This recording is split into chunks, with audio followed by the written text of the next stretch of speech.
नमस्कार दोस्तों, विश्व के सबसे बड़े लोकतंत्र की 74वीं वर्षगांठ पर मेरा और मेरा कांग्रेस परिवार का आपको बहुत बहुत शुभकामनाएं और अभिनंदन।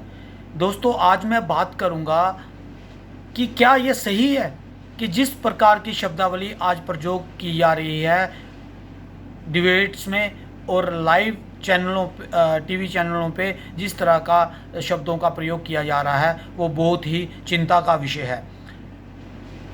2-3 दिन पहले हमारे एक अच्छे प्रवक्ता त्यागी जी, राजीव त्यागी जी, जिनका देहांत हो गया इसी वजह से कि उनको ये कहकर पुकारा गया टीवी चैनलों पे द्वारा कि वो दयाचंद हैं, वो देश विरोधी हैं। तो इस तरह की शब्दावली का प्रयोग सत्ता पक्ष द्वारा बहुत ही निंदनीय है और इस प्रकार की शब्दावली से आज जो नैरेटिव देश के अंदर तैयार किया जा रहा है वो बहुत ही चिंता का विषय है भविष्य के लिए।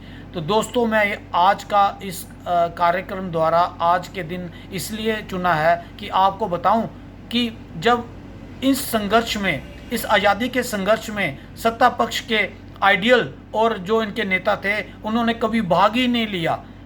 तो ये अपने आप को इस तरह ये बता रहे हैं कि ये ही देशभक्त हैं, बाकी जो भी इनकी नीतियों का विरोध करेगा वो सब देशद्रोही हैं।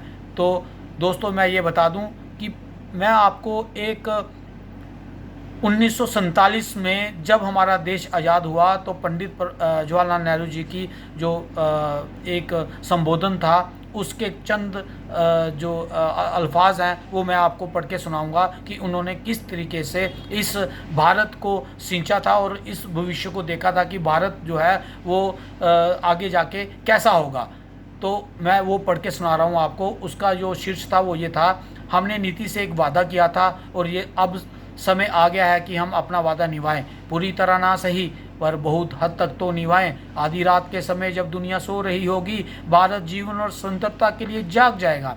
ऐसा क्षण आता है मगर विरला ही इतिहास में आता है जब हम पुराने से बाहर निकल नए युग में कदम रखते हैं। जब एक युग समाप्त हो जाता है, जब एक देश की लंबी समय से दबी हुई आत्मा मुक्त होती है। ये संजोग ही है कि इस पवित्र अवसर पर हम भारत और उसके लोगों की सेवा करने के लिए तथा सबसे बढ़कर मानवता की सेवा करने के लिए समर्पित होने की प्रतिज्ञा कर रहे हैं। आज हम दुर्भाग्य के एक युग को समाप्त कर रहे हैं और भारत पुनः समय को खोज पा रहा है। आज हम जिस उपलब्धि का उत्सव मना रहे हैं वो केवल एक कदम है नए अवसरों के खुलने का। इससे भी बड़ी विजय और उपलब्धियां हमारी प्रतीक्षा कर रही हैं। भारत की सेवा का अर्थ है लाखों करोड़ों पीड़ितों की सेवा करना। इसका अर्थ है निर्धनता, अज्ञानता और अवसर की असमानता को मिटाना। हमारी पीढ़ी के सबसे महान व्यक्ति की ये इच्छा है कि हर आंख में आंसू मिटे। संभवतः ये हमारे लिए संभव ना हो, पर जब तक लोगों की आंखों में आंसू है तब तक हमारा कार्य समाप्त नहीं होगा। आज एक बार फिर वर्षों के बाद, संघर्ष के बाद भारत जागृत और स्वतंत्र है। भविष्य हमें बुला रहा है। हमें कहाँ जाना चाहिए और हमें क्या करना चाहिए जिससे हम आम आदमी के, किसानों और श्रमिकों के लिए स्वतंत्रता और अवसर ला सकें। हम निर्धनता मिटा एक समृद्ध लोकतांत्रिक और प्रगतिशील देश बना सकें। हम एक ऐसी सामाजिक, आर्थिक और राजनीतिक संस्थाओं को बना सकें जो प्रत्येक स्त्री पुरुष के लिए जीवन की परिपूर्णता और अन्याय सुनिश्चित कर सके। कोई भी देश तब तक महान नहीं बन सकता जब तक उसके लोगों की सोच का क्रम सकरनी है। तो ये शब्द थे हमारे स्वर्गीय पंडित जवाहरलाल नेहरू जी के, जो पहले प्रधानमंत्री थे।